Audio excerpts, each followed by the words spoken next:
અને એમણે બીજી વાત કરી છે કે ચૈતર વસાવા, આનંદભાઈ પટેલ આદિવાસી સમાજને ગુમરાહ કરે છે, ગેરમાર્ગે દોરે છે. તમે આદિવાસી સમાજના શુભ ચિંતક હોવ તો આદિવાસીઓ માટે ગત નાણાકીય વર્ષ 2024-25માં 4,373 કરોડની જોગવાઈ કરવામાં આવી હતી. તેમાંથી તમે અને કુબેરભાઈએ માત્ર ને માત્ર 2,879 કરોડ તમે ફાળવ્યા છે અને એમાંથી પણ 902 કરોડ રૂપિયા તમે વણ વપરાયેલા મૂકી દીધા છે. ત્યારે પેલા 1,495 કરોડ ફાળવવાના બાકી અને આ 902 કરોડ વણ વપરાયેલા કુલ 2,400 કરોડ રૂપિયા આજે બી તમે ફાળવ્યા નથી. 60% રકમ આ નાણાકીય વર્ષ પૂરું થઈ ગયું હોવા છતાં તમે આપ્યા નથી, જે આદિવાસી સમાજ સાથેનો અન્યાય છે. જો તમે આદિવાસી સમાજનું હિત ઈચ્છતા હોય તો શિષ્યવૃત્તિ બાળકોને ઉચ્ચ અભ્યાસ માટે મળતી શા માટે તમે બંધ કરી?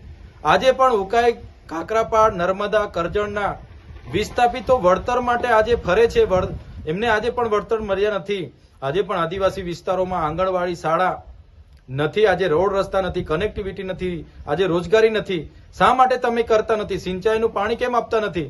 કુંવરજીભાઈ પોતાના વિસ્તારમાં માંડવી સુગર ન જેવી કિંમતે ખાનગી વ્યક્તિને વેચી દેવામાં આવી, ત્યાં કેમ તમે બોલ્યા નથી?